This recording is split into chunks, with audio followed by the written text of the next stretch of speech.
بسم اللہ الرحمن الرحیم۔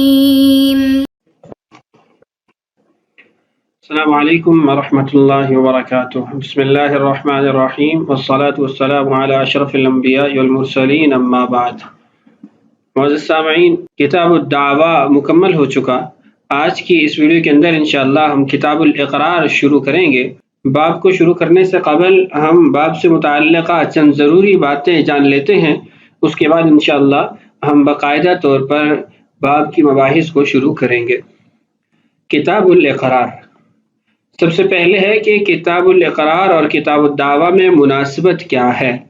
فرماتے ہیں کتاب الدعوہ اور کتاب الاقرار میں مناسبت یہ ہے کہ مدعی کے دعویٰ کے بعد مدعا علیہ یا اقرار کرے گا یا انکار کرے گا، اور انکار کی صورت میں جھگڑا آگے چلے گا اور مدعی کو گواہ پیش کرنا ہوگا، یا مدعی کے ذمے قسم لازم ہوگی یا مدعا علیہ اقرار کر لے گا تو جھگڑا ختم ہو جائے گا۔ اس لیے مصنف رحمہ اللہ نے کتاب الدعوہ کے بعد کتاب الاقرار کو ذکر کیا ہے۔ خلاصتاً آپ یہ بھی کہہ سکتے ہیں کہ کتاب الدعوہ کے اندر کتاب الاقرار بھی دعویٰ اور مسئلے کو حل کرنے کا ایک ذریعہ ہے۔ اس کے بعد ہے کہ اقرار کا لغوی اور اصطلاحی معنی۔ اقرار کا لغوی معنی ہے اس بات، کسی چیز کو ثابت کرنا، اور اصطلاح میں اقرار کے معنی ہے ہوا اخبار بحق لآخر علیہ۔ مصنف رحمہ اللہ نے بھی اسی تعریف کو ذکر کیا ہے۔ اس کا مطلب ہے کہ کسی غیر کے لیے اپنے ذمے کسی چیز کے لازم ہونے کی خبر دینا، یعنی کسی اور کی چیز کہنے والے کے، خبر دینے والے کے ذمہ میں لازم ہے۔ اقرار کا حجت ہونا، اقرار کا حجت ہونا کتاب اللہ، سنت اور اجماع سب سے ثابت ہے۔ چنانچہ باری تعالیٰ کا ارشاد ہے وَلْيُمْلِلِ الَّذِي عَلَيْهِ الْحَقُّ، جس پر حق لازم ہے وہ خود اس کو تحریر کروائے، لکھوائے۔ قال اقررتم واخذتم على ذلكم اصری، دونوں آیتیں تیسرے پارے کی ہیں۔ پہلی آیت یہ سورہ بقرہ کے اندر ہے اور دوسری آیت یہ سورہ آل عمران کے اندر ہے، یعنی تیسرے پارے کے آخری رکوع کے اندر۔ اور حدیث سے اس کا ثبوت اس طرح ہے، حضرت معاذ اسلمی رضی اللہ عنہ کا رجم اقرار سے ثابت ہوا تھا اور حضور صلی اللہ علیہ وسلم نے اس پر عمل فرمایا، اور امت محمدیہ کا اس بات پر اجماع ہے کہ اقرار حجت شرعیہ ہے۔ البتہ اقرار حجت ناقصہ ہے، صرف مقر کی ذات پر لاگو ہوتا ہے، غیر کی طرف متعدی نہیں ہوتا۔ اس بات کو پہلے بھی کئی مرتبہ ہم پڑھ چکے ہیں، انشاءاللہ اس بات کے اندر بھی یہ بحث آئے گی۔ اس کے بعد ہے اقرار کی شرط۔ اقرار کی شرط یہ ہے کہ مقر یعنی اقرار کرنے والا عاقل ہو، بالغ ہو، جس چیز کا اقرار کر رہا ہے اس پر قادر ہو، اگرچہ فی الحال نہ ہو، فی المعال ہی کیوں نہ قادر ہو۔ یہ تفصیلات انشاءاللہ آگے عبارت کے اندر اور مسائل کے اندر آ جائے گی۔ اقرار کا رکن، اقرار کا رکن وہ الفاظ ہیں جس کے ذریعے اقرار معتبر ہوتا ہے۔ انشاءاللہ اسی ویڈیو میں یا آئندہ ویڈیو کے اندر اقرار سے کے جو الفاظ ہیں وہ ان کا بیان بھی آ رہا ہے کہ کن الفاظ سے اقرار ثابت ہوتا ہے، اور ان کے ذریعے وہ چیز مقر پر یعنی اقرار کرنے والے پر لازم ہو جاتی ہے جس کا اس نے اقرار کیا ہوتا ہے۔ یہ اقرار کا حکم بھی ہے کہ جو چیز مقر اپنے اوپر لازم کرتا ہے، جس چیز کی خبر دیتا ہے، وہ اس پر لازم ہو جاتی ہے۔ بہرحال یہ چند ضروری باتیں تھیں جو اقرار کے باب سے متعلقہ تھیں۔ اب اپنے عبارت کی طرف لوٹتے ہیں۔ کتاب الاقرار، اقرار کا باب یا اقرار کے مسائل۔ کتاب الاقرار، اس باب کے اندر مصنف رحمہ اللہ نے 13 ابحاث اور ایک خاتمہ ذکر کیا ہے۔ یہ کے بعد دیگرے انشاءاللہ ان 13 ابحاث کو عنوان کے ساتھ تجزی کے ساتھ پڑھیں گے، اور آخر میں خاتمہ کو بھی انشاءاللہ سمجھیں گے۔ باقاعدہ طور پر مسائل کو سمجھنے کا سلسلہ شروع کرنے سے قبل عبارت حسب معمول پڑھ لیتے ہیں۔ فرماتے ہیں ہوا اخبار بحق لآخر علیہ وحکمہ ظہور المقر به لا انشاؤہ، فصح الاقرار بالخمر للمسلم لا بطلاق او عتق مکرہا، لما كان حكم الإقرار الظهور لا الإنشاء، صح الإقرار بالخمر للمسلم ولا يصح تمليك الخمر إياه ولا يصح الإقرار بالطلاق والعتق مكرها ولو كان إنشاء يصح لأن طلاق المكره وعتاقه واقعان عندنا ولو أقر حر مكلف بحق معلوم أو مجهول صح ولزمه بيان ما جهل بما له قيمة. صحة الإقرار بالمجهول مبنية على أنه إخبار لا إنشاء تمليك. وصدق المقر مع حلفه إن ادعى المقر له أكثر منه ولا يصدق في أقل من درهم في علي مال ومن النصاب في علي مال عظيم من الذهب أو من الفضة ومن 25 في الإبل ومن قدر النصاب قيمة في غير مال الزكاة ومن 3 نصب في أموال عظام ودراهم 3 ودراهم كثيرة 10. هذا عند أبي حنيفة رحمه الله لأن جمع الكثرة أقله 10 وعندهما لا يصدق في أقل من النصاب. وكذا درهما درهم وكذا كذا 11 وكذا وكذا 21 لأن كذا كذا كناية عن العددين وأقل عددين يذكران بغير واو 11 وأقل عددين يذكران بالواو 21 ولو ثلث بلا واو ف11 لأنه لا نظير للثلاثة بلا واو فالأقرب منه 2 بلا واو يعني 11 ومع واو ف121 وإن ربع زيد 1000 يعني إن ربع اللفظ كذا مع الواو فيكون 1121. یہ ہے آج کے ہمارے سبق کی عبارت. اس عبارت کے اندر جو سب سے پہلی بحث مصنف رحمہ اللہ نے ذکر کی ہے وہ اقرار کی تعریف ہے. اقرار کی لغوی تعریف پہلے آپ جان چکے ہیں، وہیں پر اقرار کی جو اصطلاحی تعریف ہے وہ بھی موجود تھی. یہاں پر اسی کو مصنف رحمہ اللہ نے ذکر کیا ہے. ہوا اخبار بحق لآخر علیہ. اقرار کہتے ہیں خبر دینا کسی حق کی جو دوسرے کا ہو خبر دینے والے پر. خبر دینے والا کسی ایسی چیز کو اپنے ذمے ثابت کر رہا ہے جو کسی اور کی ہے. اس کے بعد ہے وہ حکمہ. اقرار کا حکم کیا ہے؟ فرماتے ہیں ظہور المقر بہ لا انشاؤہ. اقرار کا حکم یہ ہے کہ پہلے سے کسی ثابت شدہ چیز کو ظاہر کرنا، اس کا اظہار کرنا، نہ یہ کہ پہلے اس چیز کا وجود نہیں تھا اس کو وجود دینا. انشاء عقد کرنا. اس پر پھر آگے 2 مثالیں واضح طور پر اسی کے تحت ذکر کی گئی ہیں اور ایک مثال آگے عبارت کے اندر بھی آ رہی ہے. فرماتے ہیں جب یہ بات ہم نے کہی کہ اقرار کا حکم یہ ہے کہ ثابت شدہ چیز کو ظاہر کرنا، اس کا اظہار کرنا، نہ یہ کہ کسی غیر ثابت شدہ چیز کو ثابت کرنا اقرار کے ذریعے. فرماتے ہیں فصح الاقرار بالخمر للمسلم. اسی بنیاد پر ہم نے درست قرار دیا مسلمان کے حق میں خمر کا اقرار کرنا. اس مثال کی وضاحت یہ ہے کہ ایک آدمی کافر تھا، بطور ذمہ مسلمانوں کے ملک میں رہ رہا تھا اور اس نے ذمہ ہونے کی حالت میں اپنی شراب کسی دوسرے ذمہ کے حوالے کی، اس کے پاس رکھوائی. پھر یہ شخص مسلمان ہو گیا. اب جس ذمہ کے پاس اس نے حالت کفر کے اندر شراب رکھوائی تھی وہ اقرار کرتا ہے کہ اس مسلمان جو نو مسلم ہے، ابھی مسلمان ہوا ہے، اس کی جو شراب ہے وہ میرے پاس ہے. تو یہ اقرار کرنا درست ہے. اب اس مثال کو پیچھے جو حکم ہے اس پر کیسے منطبق کریں گے؟ یوں منطبق کریں گے کہ یہ جو شراب کا اقرار کر رہا ہے یہ پہلے سے ثابت شدہ ہے حالت کفر کے اندر، تو اس کو واضح کر رہا ہے کہ تمہاری شراب میرے پاس ہے. ایسا نہیں ہے کہ اسلام کے بعد یا ابھی حالاً انشاء عقد ہو رہا ہے یا انشاء خبر ہو رہی ہے کہ آپ نے خمر لی ہے یا خریدی ہے، اس لیے کہ مسلمان کے لیے شراب کا معاملہ کرنا درست نہیں ہے، یہ مال غیر متقوم ہے مسلمان کے اعتبار سے. لا بطلاق او عتق مکرہن. ایسے ہی اگر کسی کو مجبور کیا جاتا ہے کہ تم طلاق کا اقرار کرو یا آزادی کا، کہ تم نے اپنے غلام کو آزاد کر دیا، اس کا اقرار کرو، تو اگر حالت اکراہ کے اندر وہ اقرار کر لیتا ہے کہ میں نے طلاق دی تھی یا میں نے آزاد کیا تھا، اب حالت اکراہ کے اندر اس کا یہ اقرار کرنا، اس سے طلاق واقع نہیں ہوگی، غلام آزاد نہیں ہوگا، اس لیے کہ اس نے طلاق نہیں دی. اور اقرار کے ذریعے انشاء طلاق نہیں ہو سکتا، اس نے آزاد نہیں کیا، اور اقرار کے ذریعے انشاء اعتاق نہیں ہو سکتا، بلکہ ان دونوں صورتوں کے اندر سابقہ واقعے کی خبر دی جا رہی ہے، جبکہ وہ واقعہ ثابت ہی نہیں ہے، موجود ہی نہیں ہے۔ تو جب موجود نہیں تو اس سے جھوٹا اقرار جو زبردستی کروایا گیا اس کا کوئی اثر ظاہر نہیں ہوگا۔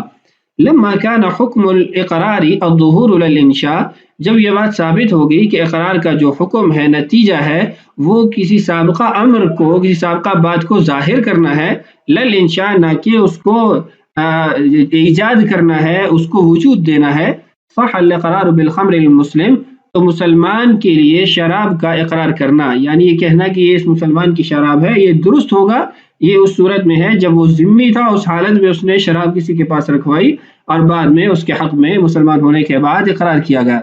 ولا يصح تملیک الخمر ایاہ، لیکن اب بھی اس کو خمر کا حالت اسلام کے اندر مالک نہیں بنایا جا سکتا، یعنی اقرار تو درست ہے لیکن وہ اب اس پر قبضہ نہیں کر سکتا۔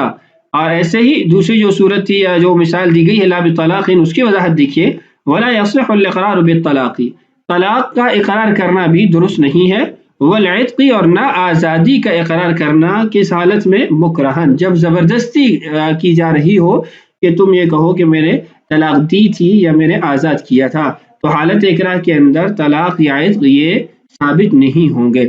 ولو کان انشاء یصح، اگر اقرار انشاء کا نام ہوتا، اس سے عقد وجود میں آتا، تو پھر یصح، یہ طلاق درست ہو جاتی، یہ آزادی ثابت ہو جاتی، اس لیے کہ حالت اکراہ کے اندر بھی حنفیہ کے نزدیک اگر زبان سے وہ طلاق یا اعتاق کرتا ہے تو یہ ایسے تصرفات ہیں جن کو حالت اکراہ میں بھی نافذ کیا جاتا ہے۔ لأن طلاق المکرہ وعتاقہ واقعان عندنا، اس لیے کہ مکرہ یعنی جس پر زبردستی کی جا رہی ہے، جبر کیا جا رہا ہے، وہ اگر حالت اکراہ کے اندر طلاق دیتا ہے یا آزاد کرتا ہے تو ہمارے نزدیک یعنی حنفیہ کے نزدیک طلاق مکرہ اور اعتاق مکرہ دونوں واقع ہو جاتے ہیں، دونوں ثابت ہو جاتے ہیں۔ اس کے بعد جو مسئلہ ہے اس کے اندر اقرار کے درست ہونے کی کچھ شرائط ذکر کی گئی ہیں، اور اس کے ساتھ اس بات کو بیان کیا گیا ہے کہ اگر کسی مجہول حق کا اقرار کیا جاتا ہے تو اس میں کیا صورت قائم ہوگی۔ فرماتے ہیں وَلَوْ أَقَرَّ، اور اگر اقرار کرتا ہے حر، آزاد آدمی، مکلف، مکلف سے مراد عاقل ہو، بالغ ہو، یعنی آزاد آدمی، عاقل آدمی، بالغ آدمی۔ آزاد کی جو قید ہے یہ بعض صورتوں میں ہے، کچھ امور ایسے بھی ہیں جس کے اندر جو غلام ہے اس کا اقرار بھی معتبر ہوتا ہے۔ مثلا اگر اس نے اپنی ذات کے بارے میں کسی مال کا اقرار کیا تو اس کی آزادی کے بعد اس کو وہ لازم ہو جائے گا، یا حد و قصاص کے معاملے میں وہ اقرار کرتا ہے تو اس کا یہ اقرار معتبر ہے، اس کے اندر اس کو قصاص کے طور پر قتل کیا جا سکتا ہے۔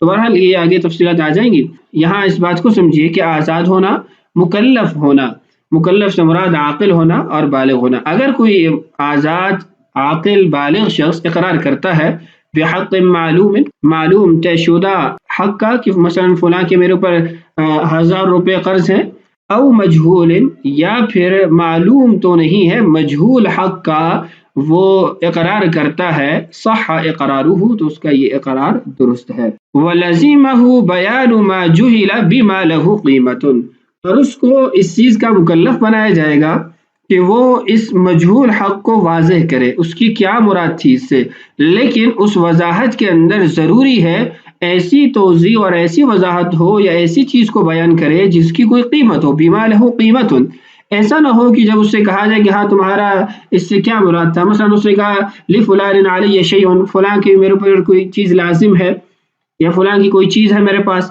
ایسا کوئی جملہ بولتا ہے تو اس سے کہا گیا بھائی چیز سے تمہاری کیا مراد ہے، تو ضروری ہے کہ وہ ایسی چیز کو بیان کرے جس کی کوئی قیمت ہو۔ ایسا نہیں ہو سکتا وہ کہے کہ تمہاری ایک مٹھی مٹی میرے پاس ہے، یعنی ایسی چیز نہ ذکر کرے جس کی کوئی قیمت نہیں ہے، بلکہ ایسی چیز کو ذکر کرے جس کی قیمت ہو۔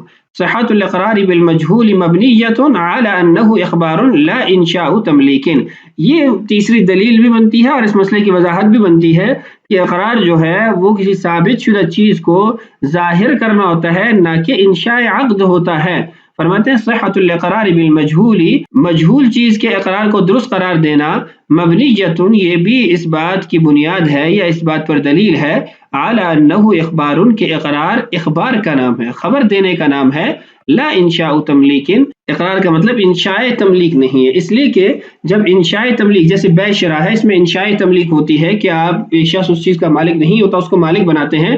اس کے بعد میں ہم نے یہ کہا تھا کہ اگر ثمن مجہول ہے یا مبی مجہول ہے تو بیع درست نہیں ہوگی، جبکہ اقرار کے معاملے میں ہم نے کہا کہ مجہول حق کا بھی اقرار کرتے ہیں تو درست ہوگا، اس لیے کہ اقرار جو ہے وہ اخبار ہے، اور جو بیع شرا اور دیگر اس طرح کے امور تھے ان میں انشاء عقد ہوتا ہے، انشاء تملیک ہوتی ہے، تو اس لیے وہاں پر جہالت کا اعتبار کیا جاتا ہے اور جہالت کی وجہ سے معاملے کو غلط قرار دیا جاتا ہے۔ فرماتے ہیں وَصُدِّقَ الْمُقِرُّ مَعَ حَلْفِهِ إِنِ ادَّعَ الْمُقَرُّ لَهُ أَكْثَرَ مِنْهُ۔ اگر ایک شخص نے اقرار کیا کہ تمہارے میرے اوپر 1000 ہیں، اور جس کے بارے میں اقرار کیا ہے، جس کے لیے اقرار کیا، اس نے کہا نہیں میرے تمہارے اوپر 2000 ہیں، اب اس صورت کے اندر اقرار کرنے والے کی بات کا قسم کے ساتھ اعتبار کیا جائے گا۔ اس کی وجہ یہ ہے جس کے لیے اقرار کیا گیا ہے وہ اضافے کو ثابت کر رہا ہے، اضافے کا دعویٰ کر رہا ہے، جبکہ یہ مقر جس نے اقرار کیا یہ اس کا انکار کر رہا ہے، تو اگر اس کے پاس بینہ نہیں ہے تو مقر سے قسم لی جائے گی اور قسم کے ساتھ اس کی بات کا اعتبار ہوگا۔ وصدق المقر، اور اقرار کرنے والے کی تصدیق کی جائے گی مع حلفہ، قسم کے ساتھ، ان ادعا المقر لہ اکثر من، اس صورت میں جب مقر لہو نے جس کے لیے اقرار کیا ہے اس نے اضافے کا دعویٰ کیا کہ 1000 نہیں بلکہ 2000 تم نے میرے دینے ہیں۔ اس کے بعد کچھ ایسی صورتیں ذکر کی ہیں جن کے اندر مجہول چیز کا اقرار ہے۔ عبارت سے مسائل کو سمجھنے سے پہلے یہ بات آپ کے ذہن میں ہونی چاہیے کہ یہ جو مجہول حقوق ہیں یا مجہول کلمات ہیں ان کا دار و مدار عرف پر ہوتا ہے، عرف کے اعتبار سے اس کی تشریح کی جاتی ہے، وضاحت کی جاتی ہے۔ یہاں مصنف رحمہ اللہ نے جو اس کی وضاحت دی ہے وہ ان کے عرف کے مطابق ہے، تو جو جہاں کا جو عرف ہوگا اس کے مطابق اس کی وضاحت ہوگی۔ فرماتے ہیں ولا یصدق، اور تصدیق نہیں کی جائے گی، فی اقل من درہم، 1 درہم سے کم مقدار میں، فی علی مال، اس صورت میں جب مقر نے کہا کہ تمہارا میرے اوپر مال ہے، یعنی یہ جملہ بولا کہ میں نے تمہارا مال دینا ہے یا تمہارا میرے اوپر مال لازم ہے، اب مال مجہول ہے تو اس کی جو وضاحت وہ دے گا تو وہ 1 درہم سے کم نہیں ہونی چاہیے، اس لیے کہ ان کی عرف کے اندر کم سے کم مال وہ 1 درہم ہے۔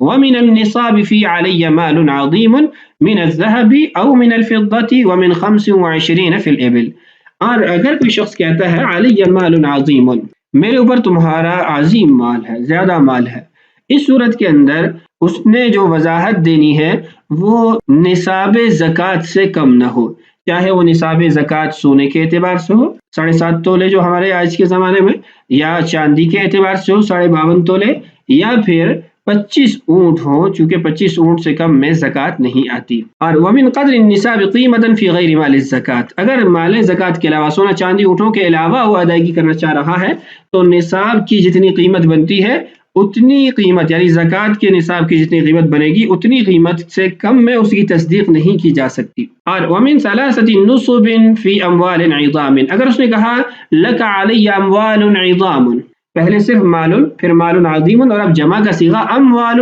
عظام، تمہارے میرے اوپر بہت سارے اموال ہیں، تو اس صورت کے اندر 3 نصب، 3 نصاب زکوٰۃ کے، اس سے کم میں اس کی تصدیق نہیں کی جا سکتی۔